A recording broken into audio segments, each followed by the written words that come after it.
You're gonna learn how to make authentic shawarma today, and you're gonna be surprised at how easy it is.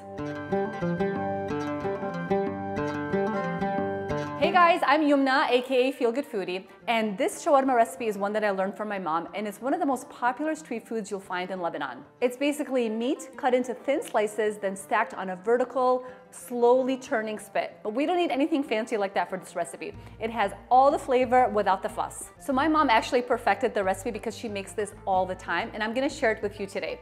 So let's get started because this meat needs to be marinated. All right, we're gonna get started with 2 pounds of flank steak that I have the butcher cut into thin strips like this. You can just get the flank steak yourself and cut it into thin strips. And you can use different types of meat. Just make sure that it's not too tough like a chuck meat or not too tender like a tenderloin. You want something in the middle that's gonna have a little bit of fat, that's not gonna be too rough or too soft. We're gonna start with 1/4 cup of vinegar. I'm just using white distilled vinegar, and I know this sounds like a lot for the meat, but just trust me on it. Then we're gonna add 1/4 cup of olive oil. We're gonna use the juice and zest of 1 lemon.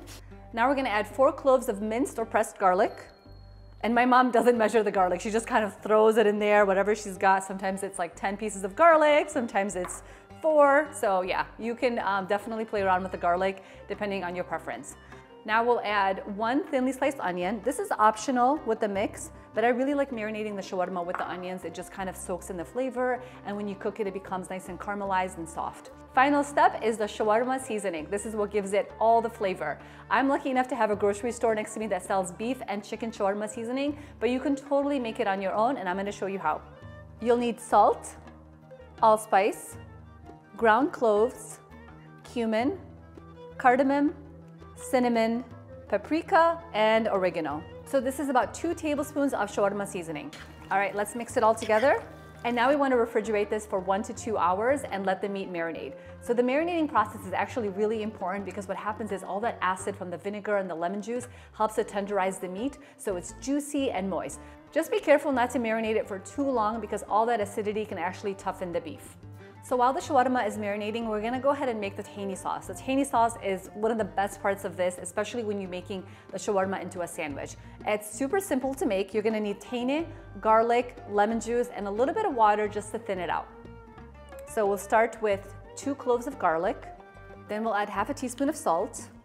And I like to just get started by just mashing the salt with the garlic. You can do this with a whisk, or you can do it with a mortar and pestle, which is more traditional. It just helps to break down the garlic and bring out all the flavor. Next, we'll add 1/3 cup of lemon juice and 1/2 cup of tahini. So tahini is basically just ground sesame seeds. And I actually have a video all about just making tahini sauce. But here, we're just gonna go ahead and add it to the bowl. Now we're gonna whisk it together. And you'll notice at first it starts to separate, but just keep whisking, and pretty soon it'll thicken and become lighter in color.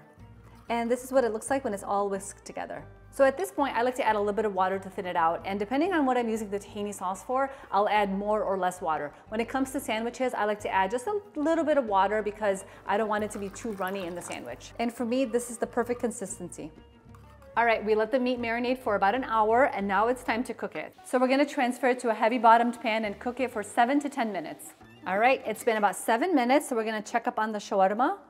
And look at that, it's all fully cooked. There's a lot of juices at the bottom, which is really good for just keeping it hydrated and moist and delicious. So here's the final product. And we love this dinner so much. My mom makes it all the time. I make it all the time for my family. And what we usually do is we usually make a platter like this with lots of different vegetables on it. So I've got some tomatoes, parsley, onions, and pickles. And then I usually like to add some salt on the tomatoes and a little bit of sumac or sumac on the onions. The sumac has like a lemony, peppery flavor to it, which is really hard to replicate, but it's so good on onions. And if you add it to the onions and just kind of toss it around a little bit with your hands, it just moistens them a little bit, softens up that harsh onion flavor, and it tastes so good. And now it's time to put it all together in a fabulous shawarma sandwich. I'm gonna show you how I like to make it. So we're starting with some Arabic pita, and we're gonna do a double ply sandwich. This is the best pita ever, and I get it at a local grocery store in Dearborn. I'll add some shawarma on top of the pita, and then I'm just adding all the vegetables on top of the shawarma.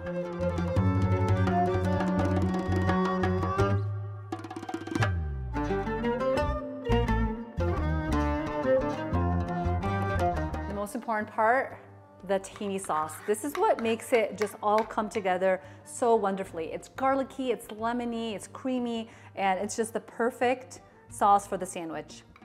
All right, let's roll it up.